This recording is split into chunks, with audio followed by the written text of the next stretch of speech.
Should I go? Yes. Hey, everyone. We are live now. We have Eric, who is from DXM. He'll be doing a talk on the snapshot of the Korean crypto scene. Eric, would you mind giving a deeper introduction on yourself while the audience just confirms that they can hear you? Sure. So good morning, ladies and gentlemen. For some of you, this might be good afternoon or evening. I'm Eric Yu, CSO of DXM, speaking from Seoul. Do I go on? Is it okay? Can everyone hear me?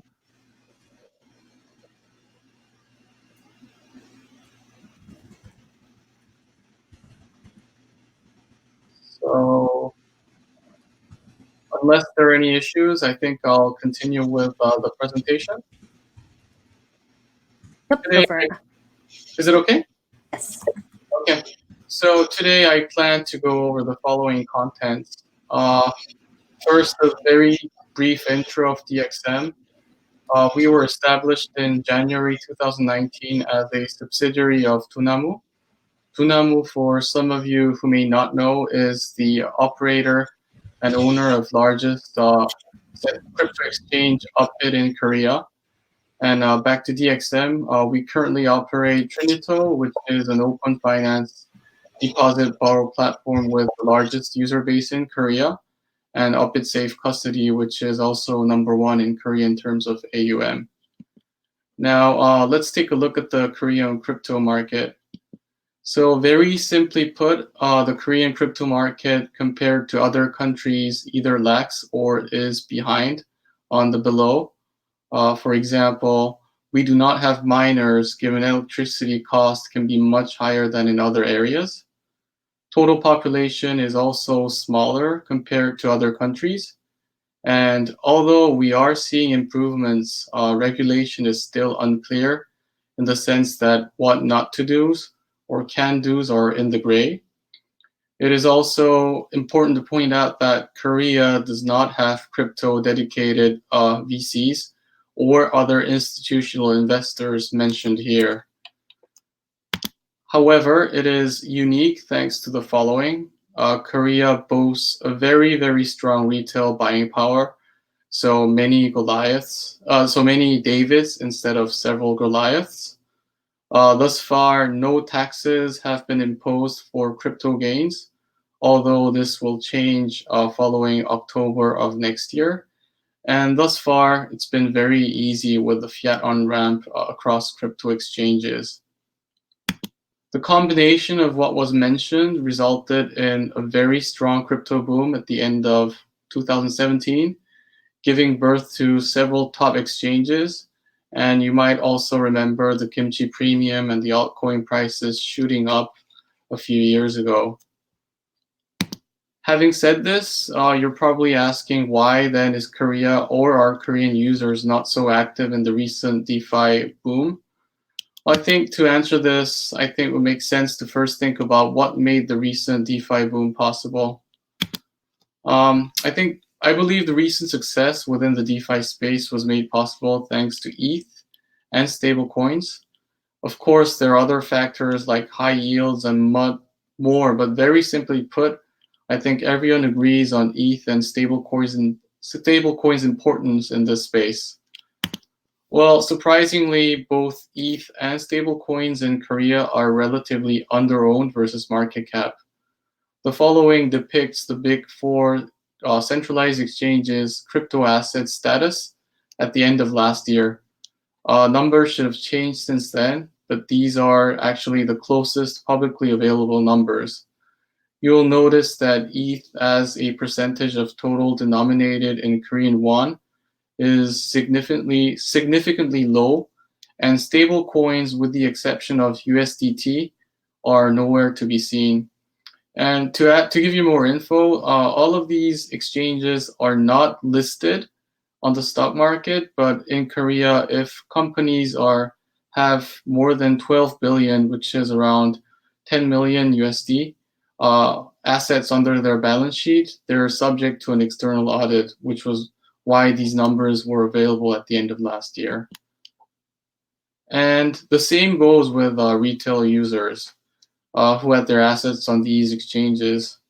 You'll notice ETH is not even second, but lags behind the likes of XRP, EOS, while stablecoins once again are nowhere to be seen. So I think a summary, a read across from all these centralized exchanges, external audit numbers could be summarized as follows. Number one, none of the CEX possessed more than 20% of ETH in terms of KRW.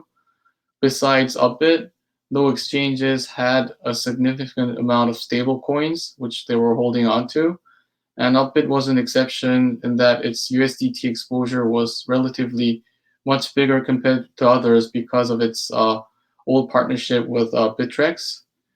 And another reason why they don't hold on to any of these stable coins is because the majority of trading volume and income is actually created on the KRW market, given the easy fiat on ramp.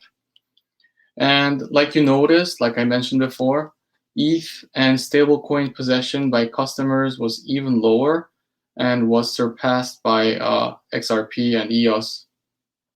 You'll notice that the sum of BitThumb, Corbit, and CoinOne combined customers' top three assets were BTC, followed by Ripple, and only then ETH. Now, do you remember when I said the Korean market is driven by many retails, so many Davids instead of Goliaths? Well, the investors found another haven with their money recently, namely stocks. From beginning of this year until 23 September, retails net bought a hefty 58.5 trillion worth of Korean won from the Korean stock market. This is more than 50 billion USD. Before this year, all-time high was only 13 trillion won. And during the same period, exactly 1 year ago, retails had net sold more than 1.9 trillion KRW in stocks. So this is a huge change. To give you a sense of how big this is, 58.5 trillion means more than 4.5 million Bitcoins. So more than 0.5 million Bitcoins every month if you assume one is around $11,000. The retail investors' money didn't just end with Korean stocks. It also went into US stocks, and Tesla mentioned in this slide is just one example. Koreans were actually buying other big names in the US markets, such as Amazon, Alphabet, pouring money into ETF as well.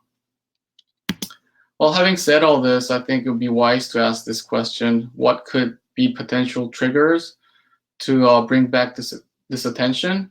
I think among many others, I believe these three factors, if solved or supported, can act as catalysts. Number one, a wider adoption of Korean won peg stablecoins, maybe a DeFi initiative pushed by local big names such as Terra or Clayton, and mostly easier cross-chain swap. Having mentioned some of these pain points, I think it would make sense to actually give a brief intro on some of those who are trying to tackle this. First, we have Orbit Chain, developed by a Korean company called Osis. They've managed to integrate 5 public chains, including Bitcoin, ETH, XRP, Tron, Clayton, and Terra, with more to be added. And these are some of the key indicators regarding the chain. DXM's Trinito actually uses Orbit Chain to provide deposit borrowing and staking of different mainnets assets. This basically shows, Trinito's users' interaction with other services and protocols.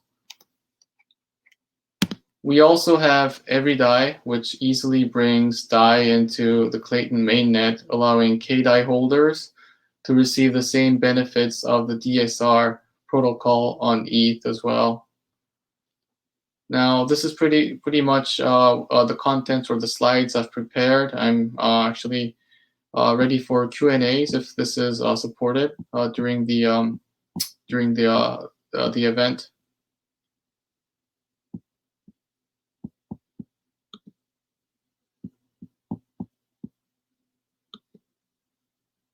Can you guys hear me?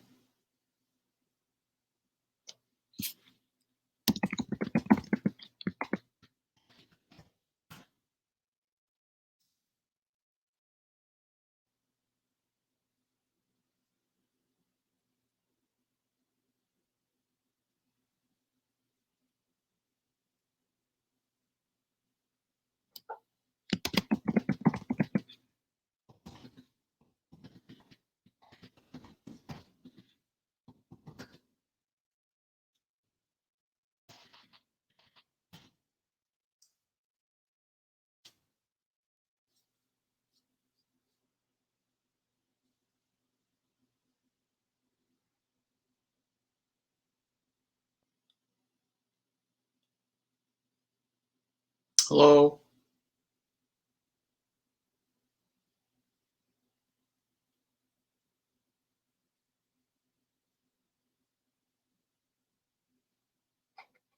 Let me just send.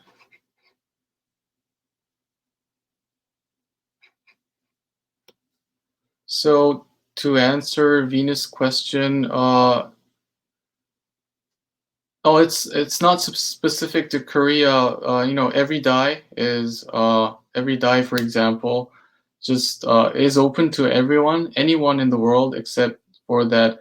It'd be easy to think of DAI on ETH being cross-chain swap to Clayton, which is a mainnet driven by the Kakao company in Korea under the name of GroundX. And I think Oscar just asked if there are any reports on IEO activities at Korean exchanges. That's a good question. There aren't any because IEOs from the supposedly top three, top four, big four actually, centralized exchanges in Korea were not allowed to hold any IEOs using their central exchange platform. There weren't any laws forbidding that, but then it was a very strong, I'd say, instruction from the regulators, which is why there aren't any numbers regarding that.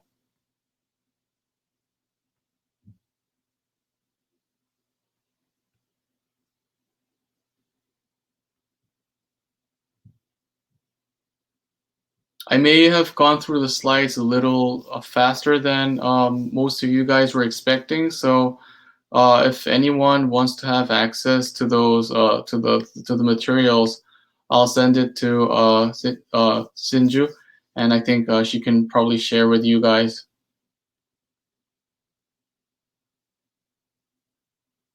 Numbers I shared with you guys today will probably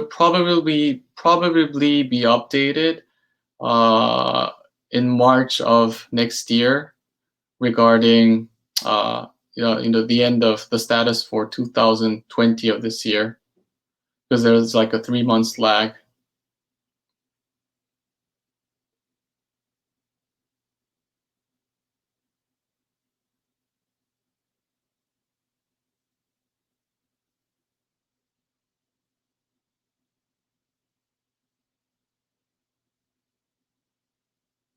Not sure if everyone's like hearing me, but I do think, like, from the read across with the chat messages, I don't think there are any issues.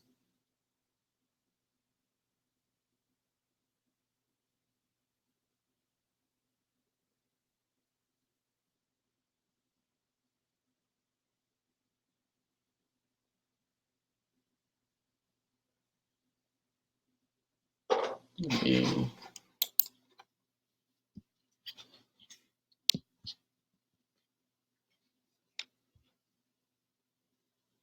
Oh, okay. Hope you guys were able to hear it though.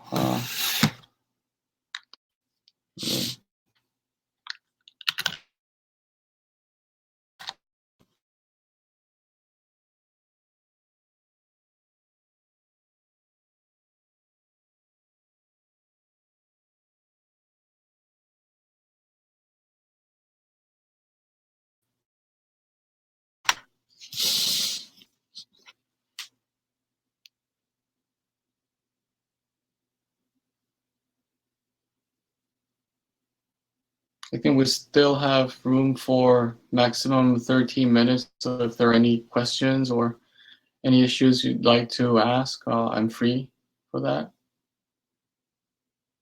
Okay.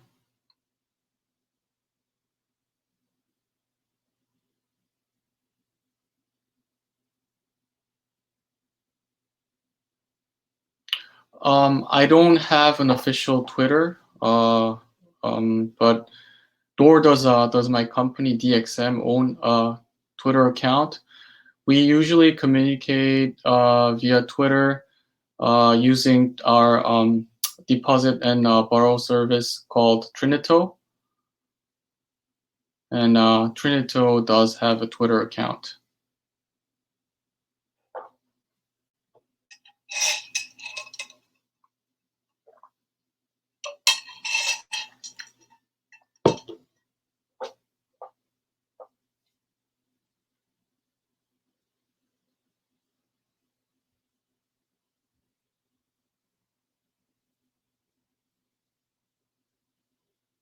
You're very cautious when addressing the public, and that's partially one of the reasons why we don't actually have our own personal accounts, because any comments or any views that may not be identical to the firms, can lead to a lot of issues. So we're very careful regarding that.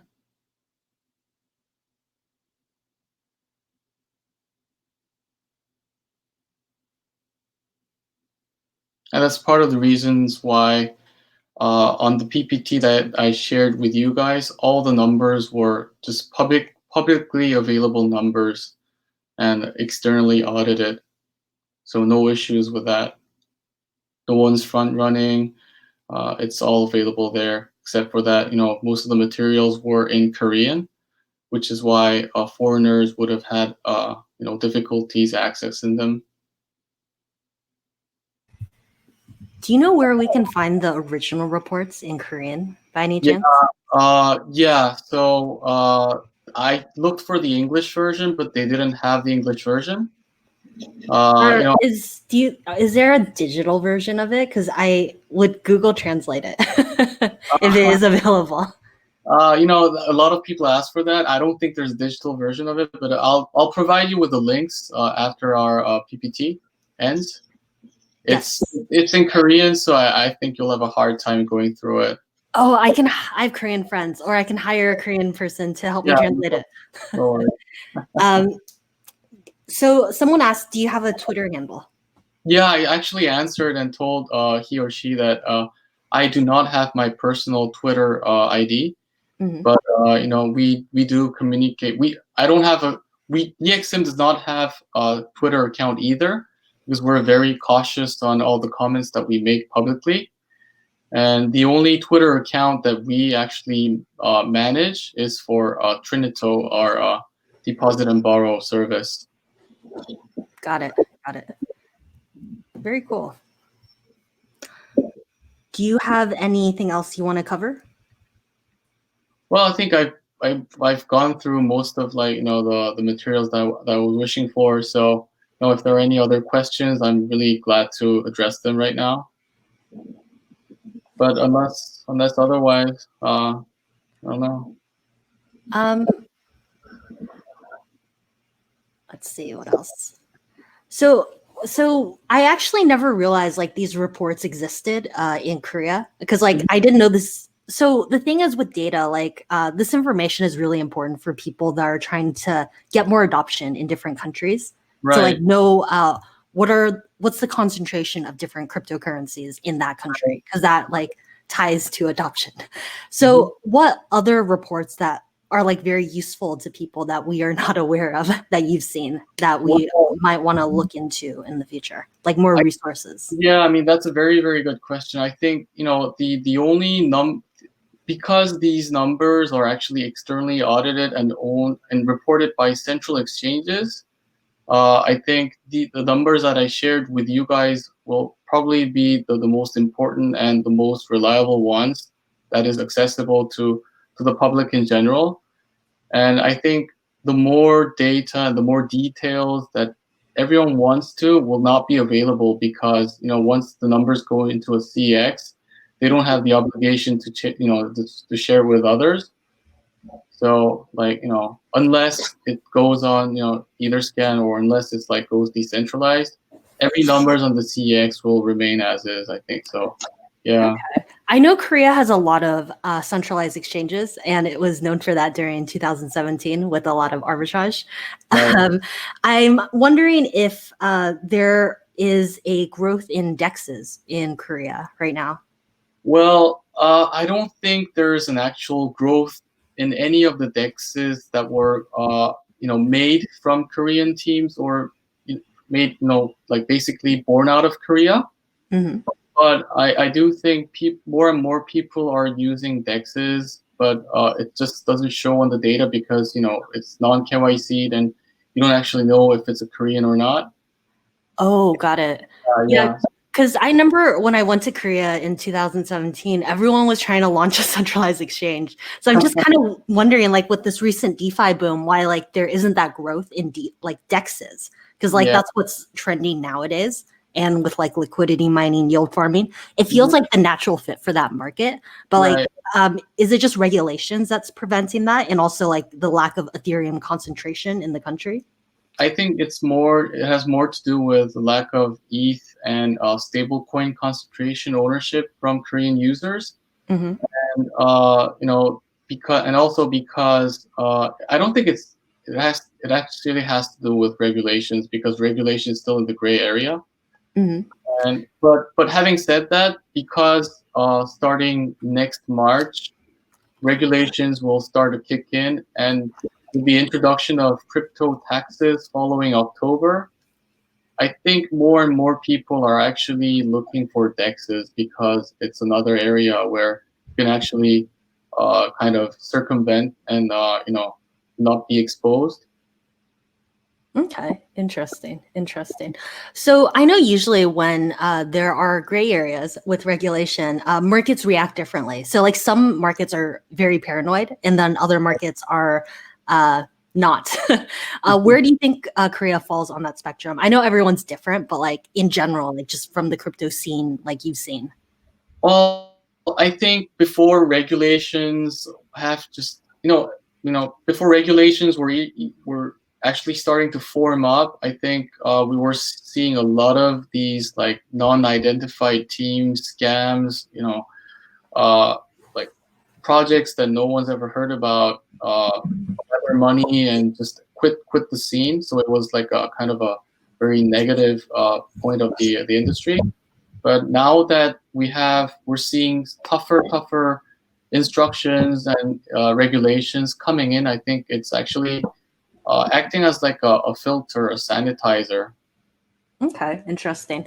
Mhm. Are so I know like in Korea there's like a decent concentration of miners actually, of proof of stake miners especially. Mhm. So with Ethereum 2.0 and stuff moving in that direction, do you think centralized exchanges in Korea especially and all these projects will start running validators? Well, so I don't think well, it depends on the centralized exchange. And like you pointed out, a lot of ETH is concentrated still with the CEX. Mm-hmm. So some of them might actually run for validators directly, but in most cases, because they are subject to regulations, etc., they'll probably use a second party, have that done for them. Are Sex's centralized exchanges looking into staking derivatives and exploring how that would work and stuff?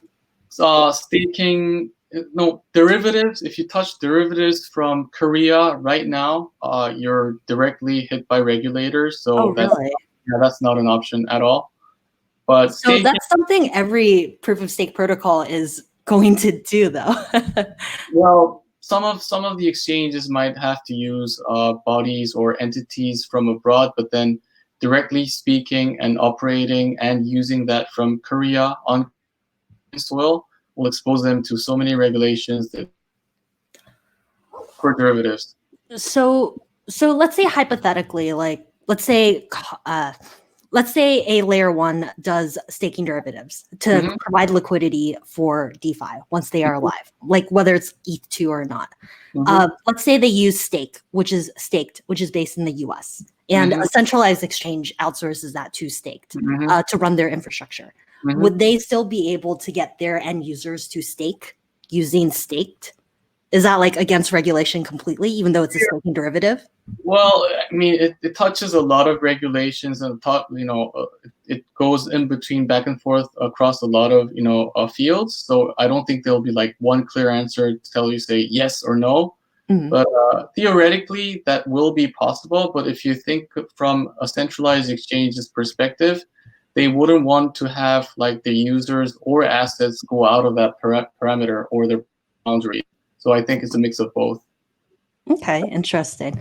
So for the Korea, so to close out, like last question, for the Korean crypto scene, moving forward for next year, because we're kind of in a really interesting economic situation for the world right now, and all these like CBDCs launching and everything. What do you think is interesting in the space? Like, what do you think next year will hold as someone who is in the space and works with exchanges? Sure, that's a very good question. I think thus far, everything within the crypto scene was very, very strongly driven by retails.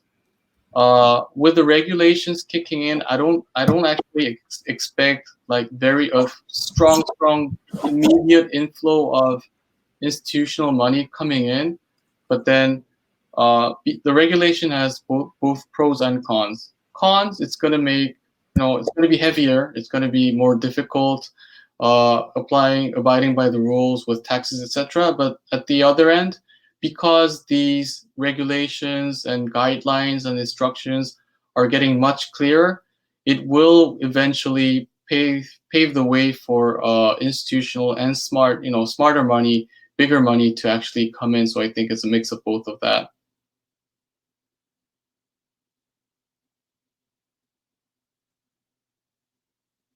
All right, I think we're coming to an end with a 30 minutes PPT.